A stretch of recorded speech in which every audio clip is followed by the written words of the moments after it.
यूनान की सभ्यता टॉप 20 क्वेश्चंस।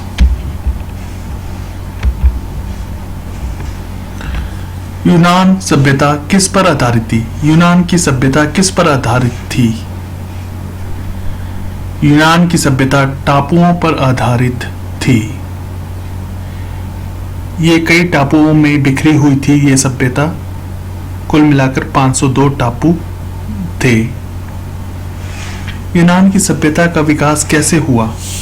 नगर राज्य के रूप में यूनान की सभ्यता का विकास हुआ। यूनान में नगर राज्य को क्या कहा जाता था? यूनान में नगर राज्य को पोलिस कहा जाता था। यूनानी सभ्यता के जनक किसे कहा जाता है?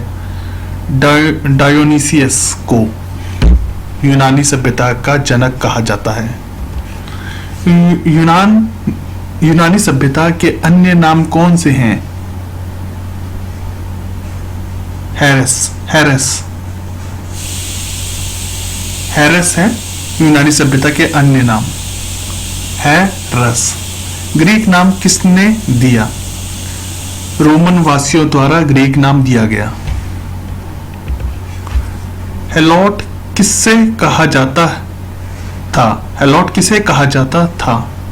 स्पार्टा वासियों के दासों को हेलोट कहा जाता था। स्पार्टा सीनेट को क्या कहा जाता था? गेरुसिया। स्पार्टा सीनेट को गेरुसिया कहा जाता था। राजा की सलाहकार परिषद क्या कहा जाता था? मतलब राजा की सलाहकार परिषद को क्या कहा जाता था? तो ब्यूल। स्पार्टा में स्वतंत्र व्यापारियों को क्या कहा जाता था? फ्रीमैन। स्पार्टा के लोग पहले संविधान किसने प्रदान किया? मतलब स्पार्टा के लोगों को सबसे पहले संविधान किसने प्रदान किया? लाइकर गूस ने स्पार्टा के लोगों को पहला संविधान प्रदान किया। लाइकर गूस ने। एथेंस का समाज कितने भागों में विभाजित था? 3। एथेंस में शासन का स्वरूप क्या था? लोकतंत्रात्मक। एथेंस में दास प्रथा को समाप्त किसने किया था? सोलेन ने। एथेंस के कानूनों को सबसे पहले लिखित रूप किसने प्रदान किया था? ड्रेक्रो ने। यूनानी सभ्यता का स्वर्णिम युग किसे कहा जाता है? पेरिक्लिस। यूनान में दार्शनिक परंपरा शुरू की थी। किसने शुरू की थी? प्रोटोकोरस ने।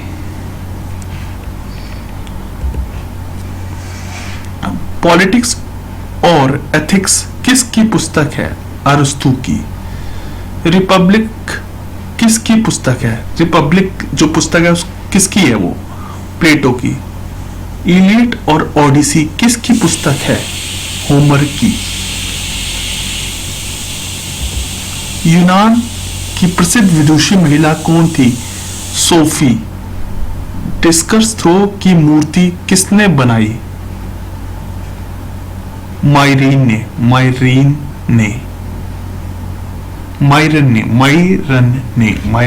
ने। Thank you.